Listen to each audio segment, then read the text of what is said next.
Municipal বোৰ্ডৰ তত্ত্বাৱধানত ঢেকিয়াজুলিৰ এটা ৰাস্তাৰ নামাকৰণ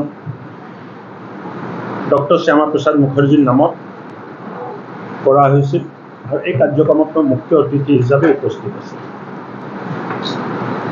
পিছত ছ'চিয়েল মিডিয়াত এটা বিতৰ্ক আৰম্ভ হ'ল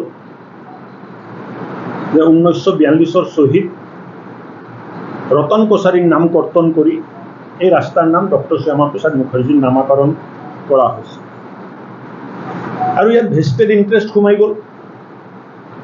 কোনো ধৰণৰ তথ্য ভেৰিফাই নকৰাকৈ মিউনিচিপাল বোৰ্ডৰ এক্সিকিউটিভ অফিচাৰ বা চেয়াৰমেন ভাইচ চেয়াৰমেনৰ লগত কোনো তথ্য ভেৰিফাই নকৰাকৈ ছ'চিয়েল মিডিয়াত এনেকুৱা এটা প্ৰপগাণ্ডা আৰম্ভ হ'ল যে শ্বহীদ ৰতন কছাৰীৰ নামটো কৰ্তন কৰি ডক্টৰ শ্যামাপ্ৰসাদ মুখাৰ্জীৰ নামেৰে ৰাস্তাটো নামাকৰণ কৰা হৈছে।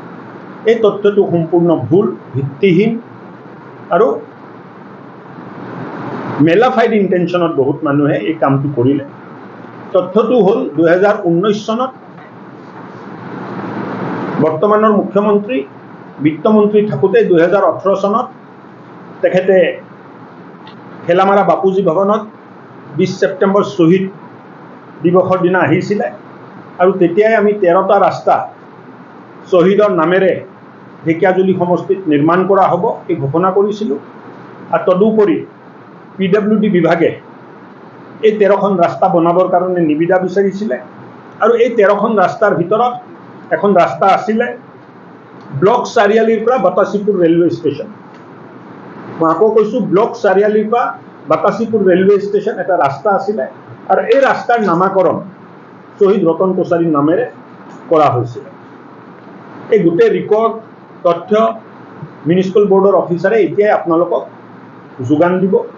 লগতে বাতাচীপুৰ ঢেকিয়াজুলি নেশ্যনেল হাইৱেৰ পৰা ব্লক চাৰিআলিলৈ যিটো ৰাস্তা আছিল এই ৰাস্তাৰ নাম আছিল বাতাচীপুৰ পথ আৰু তাৰো প্ৰমাণ তাৰ লগত সংলগ্ন কৰা আছে।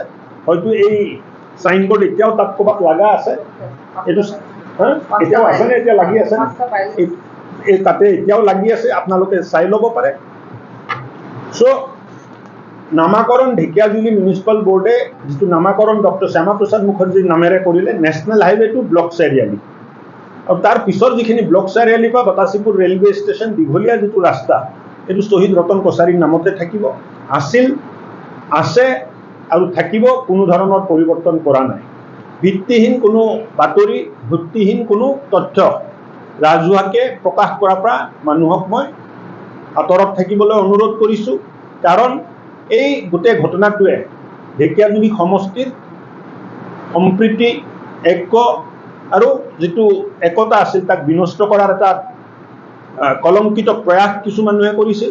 ইতিমধ্যে আজি ৰাতিপুৱা মই ফুল ফ্লেজেড মেজিষ্ট্ৰেট ইনকুৱাৰী এটা এই গোটেই ইনচিডেণ্টৰ ওপৰত কৰিব দিলোঁ যে কোনে ভিত্তিহীন তথ্য পৰিৱেশন কৰিলে আৰু যাৰ জৰিয়তে সমাজত এটা বিৰূপ চিন্তাৰ সৃষ্টি হ'ল।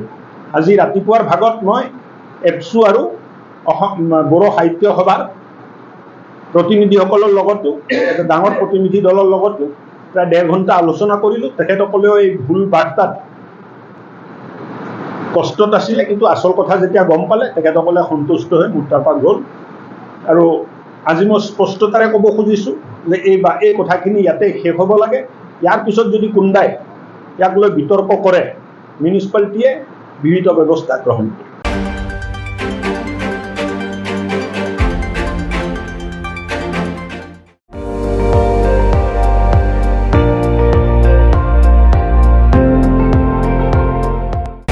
আপুনি চাই আছে ND24, সৰ্বশ্ৰেষ্ঠ নহয় সৰ্বোত্তমৰ দৌৰত।